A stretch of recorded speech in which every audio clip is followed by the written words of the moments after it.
9, 8, 7, 6, 5, 4, 3, 2, 1, fire!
Well, welcome, everyone. Welcome to Launch with Kim. Dr. Newt, we thank you for tuning in today. Yes. On this beautiful Saturday. Well, it's beautiful here where we are. We're not exactly sure where you may be, but it's a wonderful day. It's about 60 degrees, I guess, and nice and sunny outside.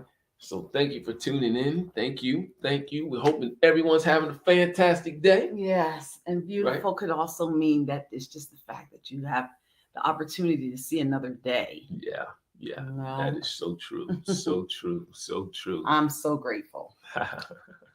Yeah. So listen, you guys, we've been on this leadership Layers for Leadership series that we I've been just kind of trying to run through with everyone. So we're going to continue on that series. Just like week 5, I believe we are. I don't know why I thought it was week 4, but I could be a week off. So we going to do a real quick review, and then today's a little more academic, if you will, than others. We want to set some things up for other parts of the series, but our series is called Layers of Leadership, as you said. And in the first week, we kind of defined leadership for you. So in defining leadership, we said that every leader is pretty much driven by anger or some type of frustration or need, because they have a need to solve a thing or address a thing. And in doing so, they're going to be courageous about it. They'll stand where no one else stands. They're going to have a mindset where they want to train or have a successor so that whatever they start continues after they're gone. And their focus is always going to be on their why. Not necessarily what it takes or how it's going to happen. It's going to be on their why. And it's kind of crazy because the greatest leaders that you ever read about did not have the resources to accomplish the things that they did, but they had a why. So their how and their what was not necessarily, their strength. I'm trying to get there. I'm trying to get right there because I got a lot of goals and aspirations, right? Yeah. Then we talked about the kingdom view of leadership versus the secular view of leadership, where we showed you in Genesis how we're all designed and formed to be leaders. That's why God said, listen, be fruitful, multiply, replenish, and subdue. As he said, listen, if he's telling us to be fruitful, that means that he's already built us with seeds, because you can't be fruitful without having seeds. So we're all leaders over some area of giftedness or the seeds that we're formed with. So we're charged to be fruitful and to go out and sow those seeds that we have, and that fruit is what draws folks to our area of giftedness. Right. Then that first week we gave the first 3 C's. We gave you 9 C's. Loves giving those little tidbits in letter form. So those first 3 C's we gave you the first week were clarity, courage, and character. And you can go back and watch and learn a little bit more about them. In week 2, though, we said this is an introduction to you. Yeah. Leadership is always going to be an introduction to yourself. And we use what we call purpose, fruit, follower cycle. We all have a purpose. And because you have a purpose that you're meant to solve a problem, if you're meant to solve a problem, then that means you're going to be a target. And you don't have to have perfection to start, just a willing mind to do so. Right. Once you do that, you perfect your fruit. Your fruit is what draws folks to you. We cautioned you not to offer your fruit before it is matured, because if it's not ripe, it can get someone sick, or if it's too ripe, then it can actually hurt someone because it's making them do something out of time. So we talked about that in week 2. We said that in that leadership, as we learn to be leadership, is always a journey of self-discovery. So whether you're just developing your own self-discipline, if you will, or self-reliance as a leader for what you have over yourself, or whether there's people following you, right, it's going to draw on you, right, and you're going to learn some things about yourself. Whenever you're making decisions for yourself or for someone else, you're going to learn something about yourself, right, and you have to be willing to allow those things that you learn to fall off of you. Yeah, meaning this, allowing them to hit the ground, if you will, and have the freedom to take another form. And I cautioned you because the Bible says, listen, behold, when every man be in Christ, he is a new creature, not another creature. Behold, all things become new, old things are passed away, all things become new, right? So what's happening is that who you are hasn't changed. Right. Your motive, your direction, your reason for using the things that are in you is what switches. Now you're kingdom based, right? So you still have the same skills. You still have the same, abilities. You still have the same competency that you were formed with. You're just now pointing it with a different intention. So in that leadership journey, if you are, I'm how to say it, I don't know the right word. My thinking can be all over the place sometimes. I'm visionary. I'm pulling pieces together all the time. So that is now, I don't want to depress that. Right. I want to learn how to use that in the leadership setting. So it's an inside job, is what I'm trying to say to you, and be cognizant of yourself, and don't limit yourself, if you will. So I like that inside job, because Yes. it means that you've got to check you right, inside your heart and your mind, and it's definitely an inside job. So good. So we talked then. They said, once that you develop that inside job, once you understand that inside job is happening, you're willing to allow things to continually fall off you and to change form so that you use them intentionally for another reason. Then your journey of external leadership begins. At that point, you're ready to lead others. Yeah. And you're ready to make your purpose fruitful. Right. So it's not just about you developing you, it's about you taking what you have, putting it into place so it can develop others. It can influence and impact others. But you have to not realize, but make sure that you're taking the fruit that you have and giving it a purpose. So when you go into external leadership, you're offering what you have so you can be fruitful, but what you have has a purpose. Understand what that purpose is so you can operate in that vein more intentionally, not just for you, but for the people that you're serving. Right. Then we went into week 3. We said, listen, this week we want to show you how to use leadership so you can have rest in your land. And we used Joshua and all of Joshua's conquest, but Joshua's leadership started out with God letting Joshua know about his one thing. He was like, listen, we've taken us 40 years to get here. You're going to take us across the river into the promised land quickly. So Joshua's one thing was a finisher. So you need to find your one thing, right? So we talked about also the next 3 C's, C4, 5, and 6, competence, communication, and center point. So as far as competence was concerned, we said God will always grow you in and never call you outside of your area of competence. Now, that means that you still have to build the skill set. Right. Skill set and competence is 2 different things. I could be competent in a spot because I'm formed to do that thing. Right. But if I never exercise the skills, my competency will go to waste. It will all just be in my head. Right. So I still have to build the skill set. Right. So even though you're competent in the area, you may have some uncomfortable, times as you're learning how to work or build that skill, that gift, or whatever it is. Right. So God's always going to grow you in that area.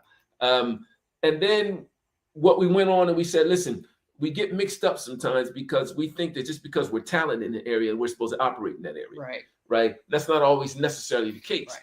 Now, your talent in an area, you're probably going to use that talent somehow because it's what you can do, right? And then when we're passionate about things, we really like a thing. Right. We think, oh, that's it for me. I really like that. That's not necessarily the case either. Right. So you got to align talents and gifts and passions. You got to align all these things together because your passion is just what you want to do. Yeah. You got to find your purpose because your purpose is what you're supposed to do. And what does it have to do with passion? Because passion and people can pull you off the path of your purpose. So that means as far as competency is concerned, you have to have some discipline. There has to be some self-discipline if you're going to become competent in any area. Right. There has to be some restraint because people and passions and talents can pull you off the path of where you're supposed to be, that vein that you're supposed to be operating in, right? Remember this saying, it's an old Chinese proverb, he who tries to do everything gets nothing done, right? Then we talked about communication, and we said the communication is a very important thing. It's just transfer of information back and forth, right? But as a leader, communication happens in 3 ways. You're either casting a vision, casting a view right there, or you're confronting something so you can keep things aligned and working the way they should be, or you're cheering on either yourself or those around you. And the quality of your ability to cast your vision and the skill that you have in your communication, I'm going to say bag of tricks, is very important. That really matters because what you say is not always what people hear. Right. Right. So that's a real big one. So as far as confronting, you've got to always understand you're going to come face to face with some stuff, and everything's not always going to be comfortable. You're going to come face to face with some great things that you need to confront and praise, right? But you're going to come face to face with some things that are enjoyable to speak about, right? So here's what you're going to want to do is confronting them in not a mean or a belittling way. Right. You're confronting them so that everyone can stay focused on the vision, the work that's at hand, right? So I have a saying here that I put on the screen. One of the things that we have to learn how to confront first is ourselves. Yeah. So I don't care whether you're just leading yourselves or you're leading 20,000 people. You have to confront you because it's your values, your character, your courage that's in the front. You know, it's your level of competency that's on line. So you have to be able to confront yourself. And if you don't, then you'll find yourself in that endless journey in the wilderness, cycling around because you refuse to confront you. Right. So for those of you who don't understand the wilderness thing, in the Bible, there were God's people who were free, and he had to take them through the wilderness, which was pretty much a 3-day journey. Right. But because they murmured and complained so much, they went around and around. They kept missing the entrance. Right. And so we have to be very careful that we don't put ourselves in a place exactly of a wilderness experience. Because we're the ones who can. Exactly. Right. Then we went on and we said cheering was the third part of conversation. So cheering first starts with yourself. You got to learn to talk to yourself. Cheer yourself on. You got to learn to talk yourself through things. You got to learn to talk yourself and say, I will accomplish. I will move from this level to that level. I will see this. I will that. You need to learn to cheer yourself. I am this. Yes, I am that. Yes. Get the negativity out the way. Those affirmations, write them down, say them daily. Whatever it is that you do, create that success experience. Talk to yourself, cheer yourself on. Yeah. Right. They usually begin with I will, I am, I can. Yes. It's because your body listens to your brain. Yeah. Right. So you have to talk to yourself so your brain tells your body the right thing to do. Right. And the next C that we talked about was center point. Yeah. Always know your center point. Think of an earthquake. Earthquake has an epicenter. They can tell where that earthquake originated. Right. And from that earthquake, there's concentric signs. Or you can think of circles. Or you can think of a pebble that you threw into a lake. A still lake of water. You throw that pebble in, boom. Then you see those concentric circles go out. Everything's coming from where that pebble hit the water, that center point. Everything in your leadership journey with yourself or your organizations has to come from that center point. If that center point changes, and this is a whole nother lesson on organizational structure, then the whole organization has to understand that is changing and prepare to change. If not, everything you do comes from that center point. Right. If it's not from that center point, then it's not what you do. Right. It's what someone else does. Which is extremely important in leadership. And then you network with people so they can do that. So they can do that. While you do this. While you do what you do. And you'll benefit one another. Right. We could veer off right now and talk about local churches because that's one of the issues. That there's certain churches who have who are beautiful in this one area. And then there's others who are good in these resources. Don't understand their center point and networking. And that's why it's so important because we need them all. Yes. We need them all. We need them all. Yes. We need them all. So let me see what else we have here for you. Is that our review? Week four. Last week we talked about one good choice. Making that one good changes everything. And we talked about Rahab, right? And if you guys don't know Rahab was known in the town as a prostitute, a person who was not as desired among the wealthy, but she was used, her body was used, and she used herself to gain or get whatever she wanted. But she became such a person that was used to do some great things by a choice that she made. A positive choice. Yes. So from using Rahab as an example, we said, listen, a choice always occurs before action. So you've heard this in psychology over and all. You say there's a thought, then a feeling triggers an action that goes unchecked will be a habit that goes unchecked starts to define your character, right? That is true. That is very, very true, right? But the choice happens between the feeling and the action, right? A choice is made somewhere in there. And we asked you the question about Rahab's choice. What was the one good choice she made? Was it that she hid the men? Someone said, she was looking out for herself, knowing that she did something for those folks, she would get something from it. Kim talked about, well, maybe it was just how she was trained because she was so used to catering to men. Right? And I'm of the school of thought right here that Rahab's good choice was that she believed in this God that those men represented. She heard about all that happened, wanted to be on the winning side, but her good choice was to believe in a God that she had no experience with, had never seen, just heard of. Right. So I think everyone was correct, but I think the actual choice that was honored, if you will, in this case, was the choice of faith, the choice of believing, right? So we wanted to give you 4 things. You need to understand that get in position. Get in position to hear what's going on, what's coming, right? This is how you make a good choice, the one good choice. Get in position so you can get all the information that you can get, and not have part of it, have all of it so you can think for yourself. Don't just watch one station or listen to one person or go to one. Get all the information, get in position so you can hear it all. The second thing is believe it. Whatever you hear, believe it. All of it. Even if it's one person saying something over here, one person saying something over there, believe it all, right? But listen to your spirit, man. Listen to God, right? So don't discount anything that you hear. Okay, I like that better. Don't discount anything that you hear. That there's always 3 sides to the story, right? Take it all into consideration. So believe their perspective. Yes. Okay. Take it all into consideration as you begin to make a choice. This is what I'm saying, right?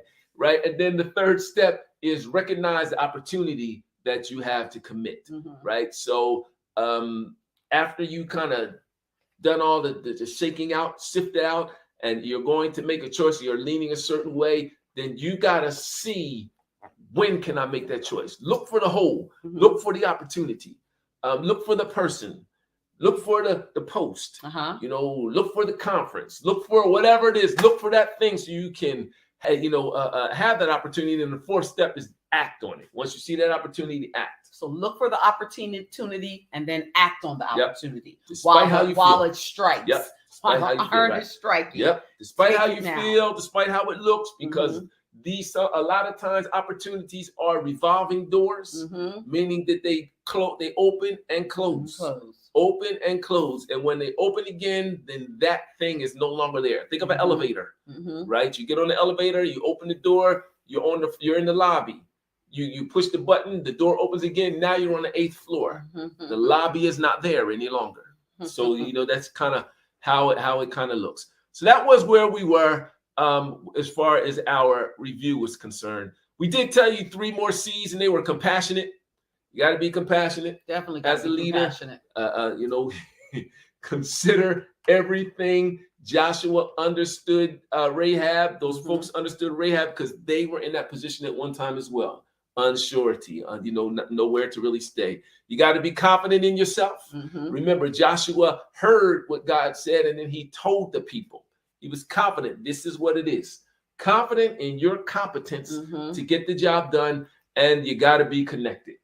The other part to all that, I know some people are looking at this and like, well, I'm not really a leader, but you are, because you're a leader first of yourself. Right. You might not go and work outside the house, but you're a leader within your own right, in your own home, So you got to look at this and apply it to your position and where you are right now. Exactly. So everyone's a leader. Everyone's a leader. In some area of giftedness, whether it's just you have a child, you don't have a child, a husband, a wife, you don't have a husband, a wife. You have property, you have whatever it is, you are a leader somewhere. That's why we're teaching you these principles so you can be way more I'm going to say intentional and Mhm. productive in those things. I want to share with you a quick PowerPoint here because I want to switch gears a little bit. Yeah, we need to talk about this a little bit and let them know. I just think this is some of the most important information Mhm. personally, because a lot of times we do things without knowing why we do them. Yes, yes. You know, we don't think about it. It's just what we've always seen. And so it's what we always do. Right. So to me, this part of the leadership series is important because it gives us the history behind the perception of leadership, Yes. why things were done. And it'll help for us to think, I don't even know why I did that. I just did it because it's what everyone else did. But you need to have a better understanding of why you do what you do. So Right. I think this is like one of the most important sections, honestly. Right. So for this section, I think we were really, and I don't have one here. I thought I did. I didn't make one for you, but we wanted to title this section. Mm-hmm. Whose idea? Yeah. Who's Yeah. thinking? Who's thinking? Who's thinking is Who's this thinking? anyway? So when we look at Whose leadership, idea? Who's thinking? when we think of leaders, we were in a room when we go back and forth and ask you questions. I would ask you who's a leader. In today's society, who would you call a leader? And a lot of you might say some of the politicians. You might say some of the larger preachers, or you might, say, I don't know, Your boss. Yeah, your boss. Or You would mention someone who's in a position, right? And that's fine. That's okay because usually they are. I waver whether a politician is actually a leader or not, and that's a discussion for another time. Right? It's a discussion for another time. But that's who we would say. But we all, if I would ask you, so what does a leader do? How do you know someone's a leader? We would all create this hierarchy. You know, a leader is over something. Yeah, that's what we you think. know, a leader is in front of a leader, and we would all create that, right? Well, where'd that come from? Yeah, where did that come from? Whose thinking is that anyway? So let's look back in history. These are busy slides right here, but a little more secular too, guys. Yeah.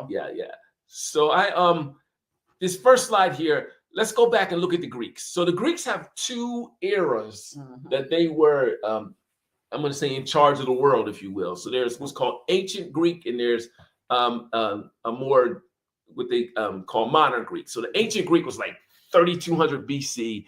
Modern Greek's around, was it 24 or 12 or something like that BC. So I'm talking more here on the modern Greek, right? So they believed in culture and in intelligence. So they were the ones who defined or refined what we call society, culture or civilized society. That came from the Greeks, right?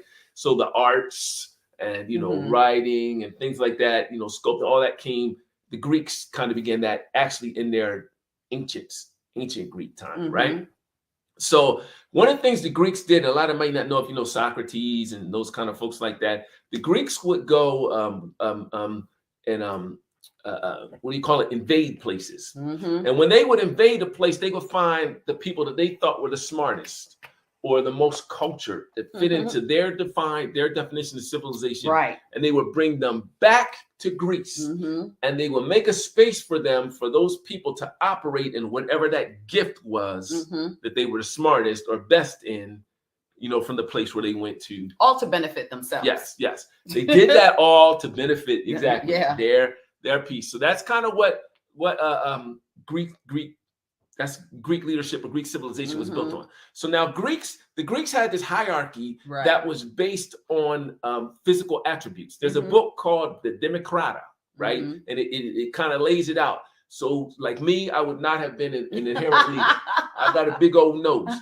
So wide nose, dark skin, my hair. So they didn't really like folks from the African continent. Continent. So they were considered not leaders. But they did invade Northern Africa, and a gentleman named Socrates, Socratic method, in the law was Socratic, A squared plus B squared equals C squared, all those things came from him. Well, they brought him back from Northern Africa. He had woolly hair, nose, his skin was brown, and they made a spot for him because they saw him being intelligent. What am I saying to you? The Greeks understood we have this definition of who can be a leader and who can't, But if you show some potential, if you have some, if we can gain from you, there it is. then we'll change your status. If we can gain from you, Right. And that was the way that they ran things. So they used you. They used you, Right. So that was kind of how the Greeks worked, right? Mhm. And I don't want to bore you too much. After the Greeks came the Egyptians. Yeah. Right. And this is from the first rock. Remember that there's two eras of Greeks. So after the first one came the Egyptians, right? And then you got the Egyptians, and they followed examples of the Greeks, Right. Meaning that they would conquer folks and imperialize. But the difference between the Egyptians and the Greeks was the Egyptians would conquer you and enslave you. They were a little more they were a little more aggressive, right? Yeah. And their system was set up. They had Pharaoh, who they thought was a god. Right. So their system was set up by bloodlines. It was static. There was you could not change your status in Egypt. Whatever you were born, that's where you stayed. You were. Right. And it was just laid that way. Right. So but they still followed the example of the Greeks by bringing whatever to them would benefit right. them. They assumed everything, right? Took your position. But the difference was, here's the big difference. The Greeks took the greatest things out of the place and let that place run itself the way it ran itself. Not the They Egyptians. just took the greatest things into their area of civilization and continued to build it, right? So they could rule over you. They figure if I take all your assets, you have no strength. I can rule over you that way, but I'm gonna let you do your thing your way. Right. Pharaoh was different. You're going to do things my way. You're going to serve my God. You're going to dress the way I dress. You're going to do so. He Dictatorship. Whole Right. So that government was a monarchy. It was hierarchy rule. Whatever Pharaoh said is what went. Right. Give me yours and listen to me. Yep. Then you had the Romans. Got the Romans. Right. So the Romans followed the examples of the Greeks as well. Right. And the Egyptians. But here's what the Romans did. They conquered folks. Yeah. Imperialized folks. Right. But here, what they did was they took people and they put them in those areas, called them governors. Yeah. And they ran that area kind of like a dual government.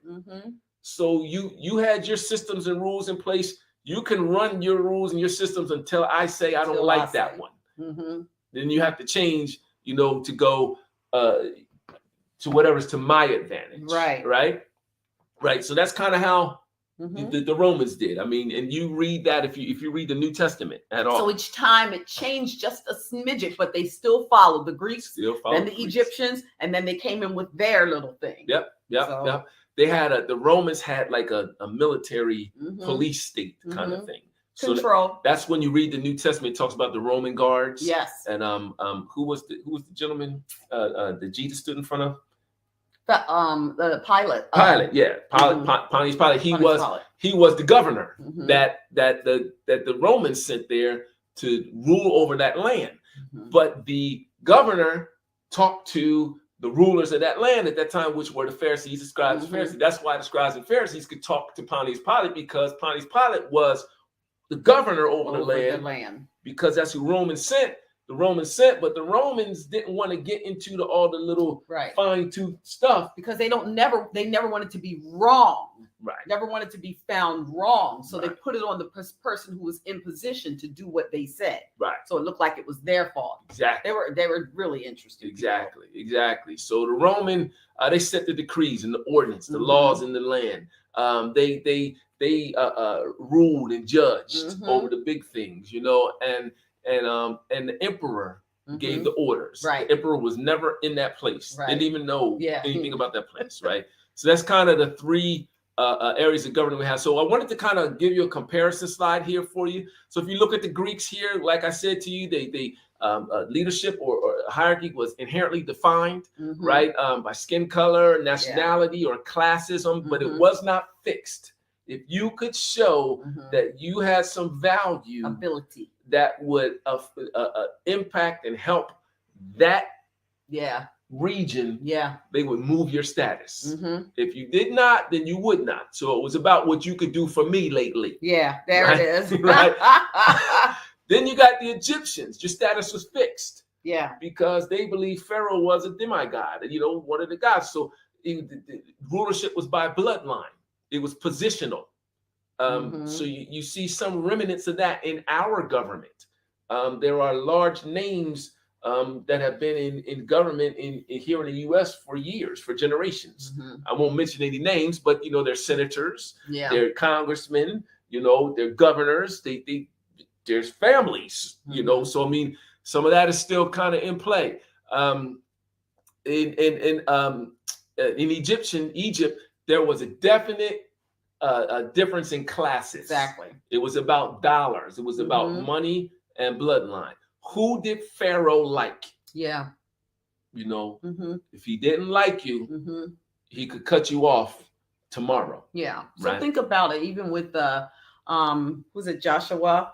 Or who was the one that was able to tell them that there's going to be 7 years of famine and 7 years of this? Joseph, because Joseph did something that benefited him, then he gets position. Yes, change your status. Yeah, right change away. your status Overnight. because of what in seconds. Okay, the decree. Here's the signet ring. Boom. This is what's going to happen here. Right. And again, the Romans, they had an emperor. They elected folks and appointed folks. More of a democracy. Yeah. In those local areas, not over the emperor. So they had they called them aristocrats. Yeah, they called them, and they kind of put them in place. They were like a board, if you will, and they informed or had some say so in what the emperor did. Very similar to what you see in our. We'll talk more about. But where that emperor made that final a decision. Yeah. But hierarchy was based on social position. Yeah. Based on how much popularity you had. Yeah. Right. Which how we much see today. How much land you own. What you could do. How your influence in the place, and that was based on dollars. Yeah. That was based on dollars. Right. So this is how leadership has been defined worldwide. And I'm sure some of you are thinking, oh, I can connect this to social media. Yes. How many numbers you have. Exactly. How many followers you have. How many people you influence. Exactly. It's all right there. Exactly. It's all right there. Exactly. So who's thinking is it anyway? That's the question. So the overall lessons as far as historical leadership is that, history, leadership has been established by hierarchy. Separation of classes. Someone who is a leader has more influence, ability, or dollars, and that's how they've been called leaders. Yeah. Throughout history, influence, ability, or dollars. That's what has defined leadership. Not call, not purpose, not gift, none of that. Influence, leadership, or dollars. That's how mankind has done it, right? They've always been able to create some kind of culturally accepted message, if you will. Yeah.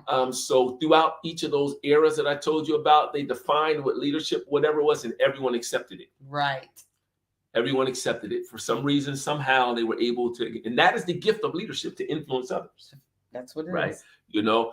So they accepted it, and everyone played their position, got in their lane. That's important. Yeah. Everyone played their position and got in their lane. Do we still see that happening? Yeah. Right. Is it happening in you? And then the third point that we have is those who lead historically will somehow seem to be supreme over others. Yeah. My God. And that supremacy came from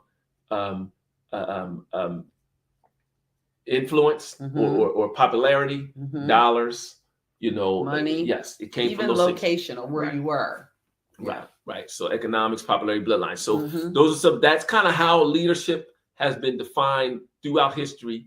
And I think if you look now, you'll see some parallelisms. Definitely. Now, I don't have time and won't do that. So I think I've kind of already generalized leadership as far as degrees are concerned. So the reason why we wanted to show you this was really to ask you, or to say to ask you, whose thinking is this anyway? Yeah.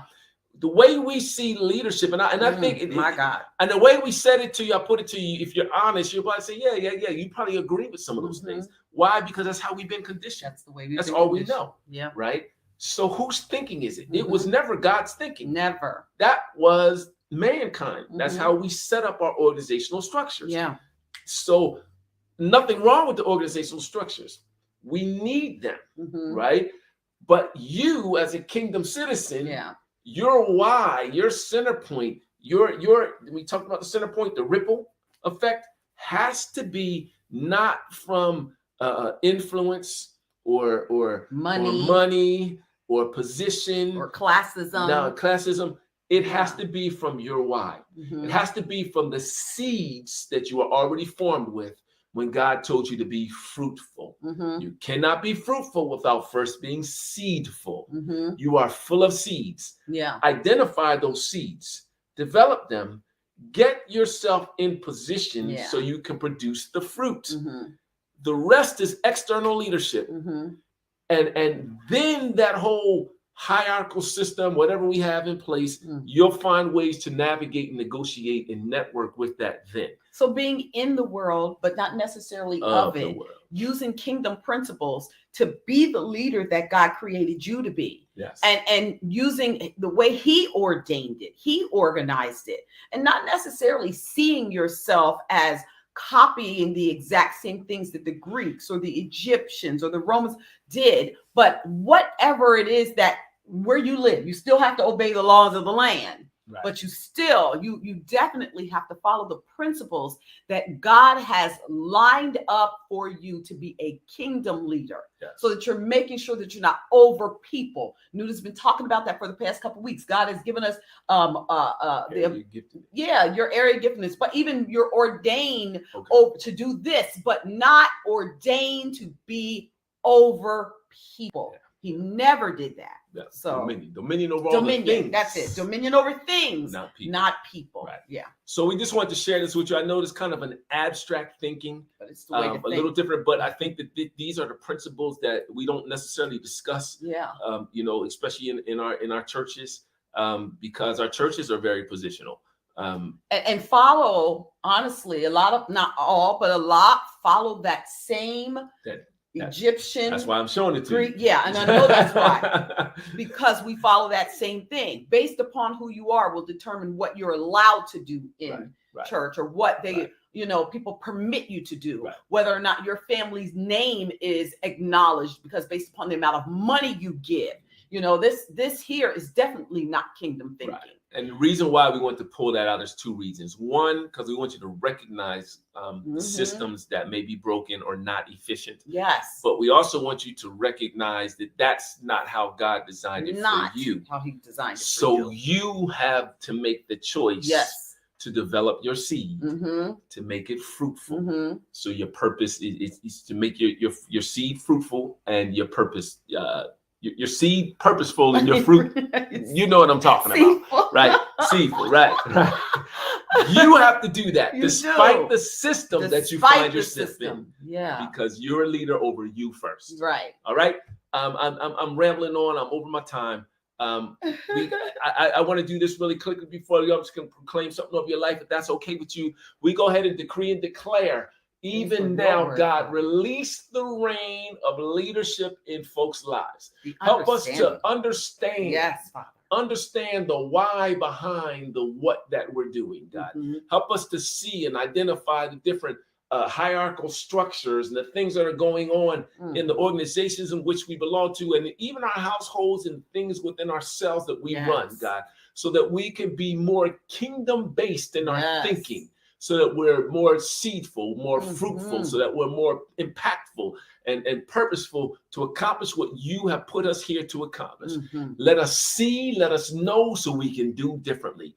I decree and I declare that rain is falling on your life right now. I decree and I declare that is permeating the dendrites of your mind, and that you're going to be thinking about these things and be more purposeful and intentful in how you set things up in your leadership journey. And what you follow. Oh, great. And what you follow, definitely. So we have a custom here. Before I get out the way, we have a custom. I want you to do something. Remind yourself of this right here.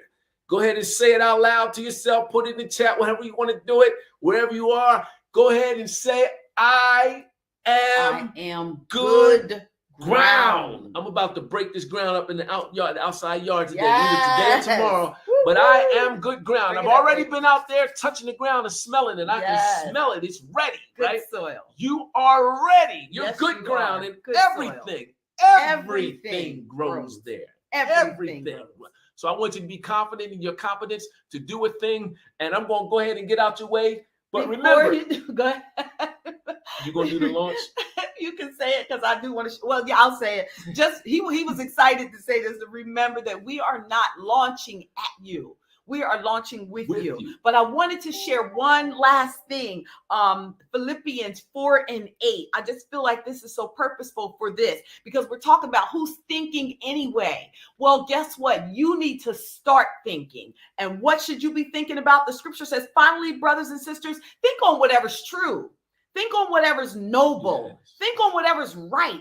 Think on whatever's pure. Think on whatever is lovely. Think on whatever is admirable. And think on anything that's excellent or praiseworthy. Think about such things. This is who should be thinking. You thinking about what God is saying in his word. Thinking on admirable, true, honest, pure things.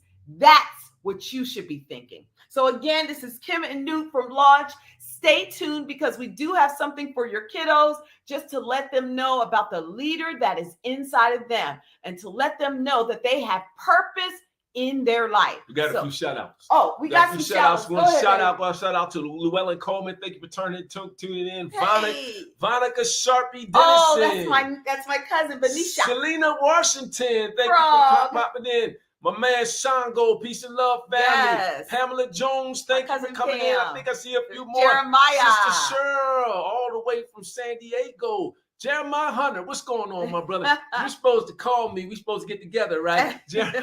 Right. Thank you guys for tuning in. I don't know if you have any more. Last but not least, if you are looking for something to teach your little ones, I have created a month's worth of Sunday school lessons with activities for all ages. Please check them out. You can inbox me or you can go onto our website, which is newedproducts.net, or you can go onto Amazon and check it out. It's a great activity book with lessons to teach your kiddos. If you're like, I'm not sure how to teach them, what to teach them, I got you covered. Check it out. And stay tuned. As I said, are you done, Dave? I'm good. Okay, stay tuned because we have the show, a little mini show for your kiddos, just explaining the importance of being a leader and the purpose that God has placed in them. All right, we'll see you next week. We love you. Hey guys, I'm Super J, and today it's Saturday. Launch International Kids on Saturday. That's right, and I'm Super Zach. Well, we are here for Launch 360 Ministries Kid International, that is. That's right, Launch 360 International Ministries for kids. All kids, one big world and one great big God. Here we are growing, learning, and becoming who we're called to be every day. Children are growing, so start them off the way they should go. And even when they're old, they will not turn from it. Proverbs 22:6. They're learning, so fathers, don't exasperate your children. Instead, bring them up in the training and instruction of the Lord. Ephesians 6:4. And they're becoming, for the creation waits in eager expectation for the children of God to be revealed. Romans 8:19. All kids, one big world and one great big God. So listen to this important message from Zion the Lion. He's going to teach you about the omnipotent God and how we've got power too. Did you know that you were God's good creation? Good, G-O-O-D, that's right, God's outstanding, omnipotent design. He waited until a special day and pulled all of the greatness out of himself and placed it in you. That's why you're his good design. God also gave you special skills, and those special skills can only be fulfilled by you. You have your set of special skills. I have my set of special skills. Your friends have their set of special skills. And all of those skills added together make what God is. Omnipotent.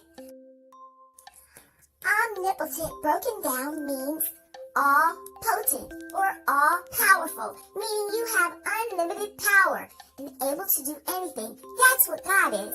He is all powerful. He has unlimited power and is able to do anything. But what does potential mean for us? Potential is a power that can do something, and it may not have come to existence just yet, but it can do all things. So it's an untapped strength that's hidden deep down inside of you. And God wants us to maximize that potential that He has given us by taking each step daily. We were created to do His work and fulfill His purpose here on earth. So last but not least, look at Earth like a canvas and use all of that power that God has given you to create. Okay, now I get it. Thanks, Zion.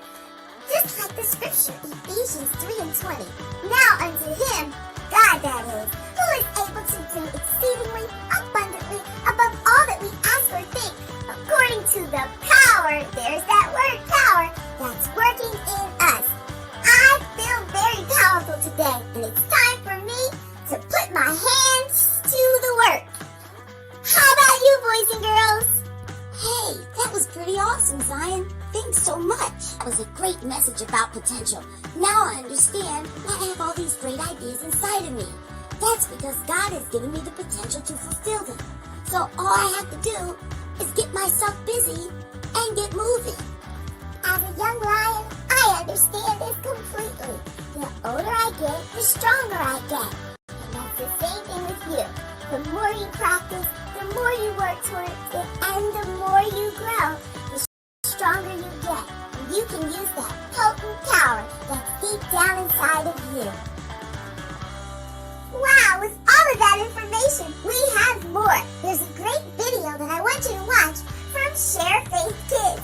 Keep in mind, it's about creation. And see if you can count the days when God created.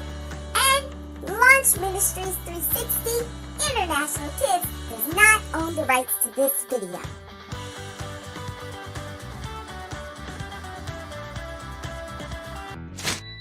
Creation. God made you, and God made me. He made everyone and everything we see. He made the earth and He made the heavens. 1, 2, 3, 4, 5, 6, 7. On day number 1, God made light. He made the day and He made the night. On day number 2, God made the sky. It's big and blue and way up high. On day number 3, God made the sea. He made the land, every plant and tree. On day number 4, God made the moon and stars. He put the sun in the sky super duper far. On day number 5, God made birds and fish, dolphins and whales and things that go squish. On day number 6, God made animals and bugs, foxes and cubs, all for us to hug. On day number 6, God also made man. Hello. Hi! He said it was good and part of His plan. On day number 7, God stopped to rest. He saw what He'd made. It was His best.